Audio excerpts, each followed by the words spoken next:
बाबा साहब बताते हैं, पीछे आवाज आ रही है? बाबा साहब बताते हैं भारत का इतिहास कुछ नहीं है, ब्राह्मण संस्कृति और श्रमण संस्कृति इनके बीच का टकराव है, इनके बीच का संघर्ष है, इसके अलावा कुछ नहीं। तो इस बात को सब मानते हैं कि एक ब्राह्मण संस्कृति चलती है और एक श्रमण संस्कृति चलती है, सब जानते हैं इस बात को। कोई है ऐसा जो श्रमण संस्कृति को ना जानता हो? कोई है ऐसा जो श्रमण संस्कृति को ना जानता हो? तो वो जो श्रमण संस्कृति है जिसको बाद में जोड़ दिया गया श्रम से, श्रमिक, श्रम मंत्रालय, श्रमिक कार्ड, श्रम कर लो, श्रम करने वाले लोग, मेहनत मजदूरी करने वाले लोग, सफाई का काम करने वाले लोग, चमड़ा खींचने वाले लोग, झाड़ू लगाने वाले लोग, फूल बेचने वाले लोग, जंगल काटने वाले लोग, ये सारे के सारे काम श्रम करने वाले हैं, यानी मेहनत करने वाले काम है ये सारे।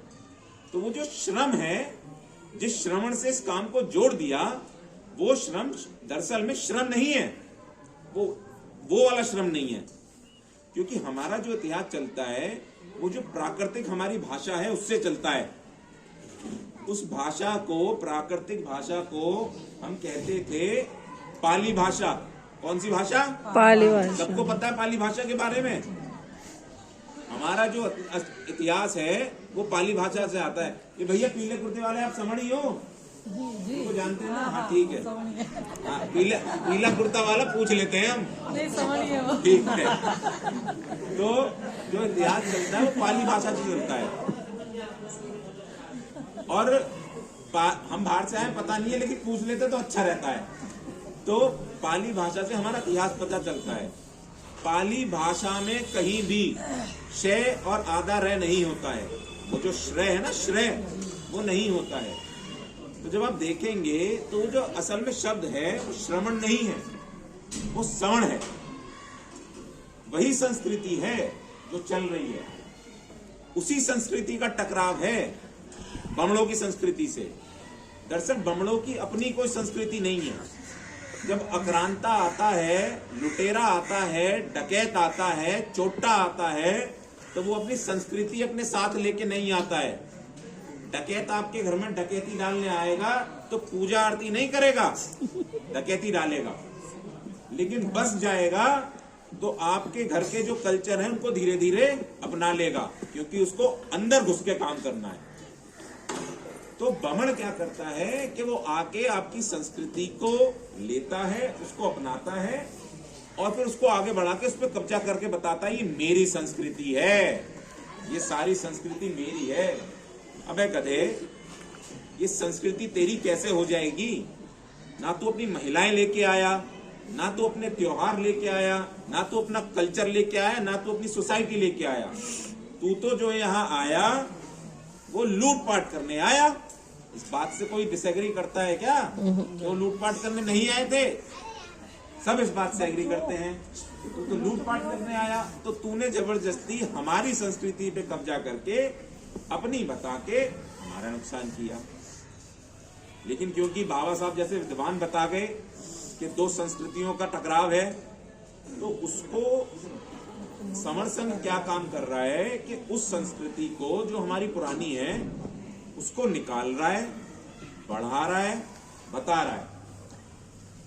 जिन लोगों की अपनी संस्कृति होती है और जिन लोगों का अपना समाज होता है, उन लोगों के लिए कोई भी समस्या नहीं होती, बशर्ते वो उसको अपना लें, वो लोग उसको आत्मसात कर लें और वो लोग उसको संघ के माध्यम से आगे बढ़ाएं।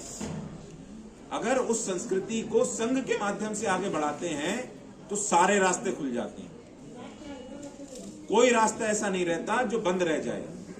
इसलिए समर संघ जो काम कर रहा है वो सोशल और कल्चरल, यानी सामाजिक और सांस्कृतिक, यानी संस्कृति का काम कर रहा है, जिसको हम पाली में संखति कहते हैं। हम संखति का काम कर रहे हैं, अपनी संखति बढ़ाने का, निकालने का, लोगों को बताने का काम कर रहे हैं। संघ में जुड़ने के लिए अब अच्छा, एक जो यहाँ पे एक लिंक रह गया वो और है कि संस्कृति का काम तो हमने कर लिया, संस्कृति निकालनी शुरू कर दी, और ये संस्कृति अभी नहीं निकली, बाबा साहब ही बता गए थे। बाबा साहब जैसा विद्वान आदमी जो अंग्रेजी में पढ़ा, जर्मन जानता था, बैरिस्टर लंदन में रहा, वो अपने जब वॉल्यूम लिखते हैं तो 16वें वॉल्यूम पे पाली की डिक्शनरी देके जाते हैं, अंग्रेजी की नहीं दी, पाली की दी, क्योंकि उन्हें पता था कि पाली से ही सारे इतिहास निकल के आएंगे। और उस पाली की डिक्शनरी में समण शब्द आप देखेंगे तो सारा समझ आ जाता है कि बाबा साहब क्या कह के गए हैं। तो जब वो सारी की सारी संस्कृति बाबा साहब उस समय दे रहे तो हम अभी तक आगे क्यों नहीं बढ़ पाए? सवाल ये है कि हम अभी तक आगे बढ़ क्यों नहीं पाए? क्योंकि हमने ले लिया एक गलत रास्ता, जो रास्ता हमारा है ही नहीं, टुकड़ों वाला रास्ता, संगठनों वाला रास्ता, अलग अलग काम करने वाला रास्ता, व्यक्तिवाद वाला रास्ता, अपने व्यक्तित्व बढ़ाने वाला रास्ता, अपने अहंकार और अहम को आगे बढ़ाने वाला रास्ता। और वो इतने सारे रास्ते हो गए कि जब बाबा साहब ने सबको समेट के 3 हिस्सों में जोड़ा, SC ST OBC, वो पोटलियां खुल गई और हम इधर इधर इधर इधर हर जगह फैल गए। तो धारा एक जानी थी वो इतनी सारी हो गई। दरअसल क्या होता है, कभी आप पहाड़ों पे गए होंगे तो अलग अलग पतनाले बहते हैं और वो बह के एक जगह आते हैं, वो नदी बनती है। लेकिन यहाँ क्या हुआ, उल्टा हो गया। एक नदी जो बाबा साहब ने बनाई उसके पतलाने बन गए, बने नहीं बने? बिल्कुल। उन पतनालों से क्या हो गया, नदी की ताकत कम हो गई। बस इतना सा ही संघ का कॉन्सेप्ट है। उन पतनालों को फिर से मिलाना है, उनकी नदी बनानी है। उनकी नदी कैसे बनेगी वो आपको सब बता दिया है कि कैसे कैसे वो नदी बनती है। अगर संघ में नहीं आएंगे, किसी को ये मुगालता हो, किसी को भी ये मुगालता हो कि हम संघ में आए बिना अपनी औलाद, उसकी औलाद और उसके आने वाली औलाद को बचा लेंगे तो उसको दूर कर लेना। हम पूरी दुनिया की 32% GDP दिया करते थे अशोक के समय में, जब ये महाभारत था। पूरी दुनिया की 32% GDP। अभी GDP कितनी है? इतनी जितनी गिनी नहीं जा सकती। उस समय पे 84,000 शिलालेख लिखे गए थे, पता है आप लोगों को? पता है ना बाबूजी?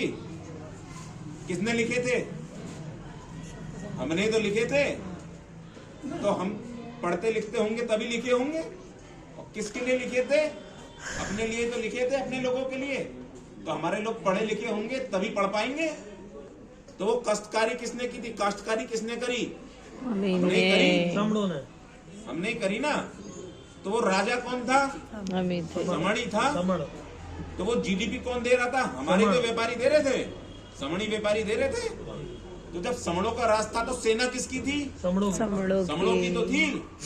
और जब सेना समणों की थी तो हथियार बनाने वाले कौन थे? समणी तो थे। और जब जिन घोड़ों पे लेके जाते थे वो घोड़े तैयार करने वाले कौन थे? समणी तो थे। जब सब कुछ समण था, पढ़ने वाले समण, पढ़ाने वाले समण, पैसे कमाने वाले समण, पैसे खर्च करने वाले समण, डॉक्टर समण, जज समण, वकील समण, जब सारे के सारे समण थे, तो सब कुछ जब हमारा ही है तो हमको इस बात को समझ लेना चाहिए। उस समय पे अगर वो नहीं बचा तो अभी तो कुछ भी नहीं है। 2-4 नौकरी आ गई हैं, कुछ करोड़ इकट्ठे कर लिए हैं, कुछ घर मकान बना लिए हैं, दुकानें मकानें बना ली हैं, ये यूं चली जाती हैं। जब अशोक की नहीं बची तो हमारी तो बिसात क्या है। लेकिन ये होता तब है जब संघ टूट जाता है। इसलिए संघ टूटने का जो नुकसान था वो हम झेल चुके हैं। अब संघ बनाने का फायदा हमको लेना है। जितनी जल्दी हम संघों में जुड़ जाएं, अपने संघ में जुड़ जाएंगे, अपने आप को विलीन कर देंगे, उतनी जल्दी हमारा फायदा हो जाएगा।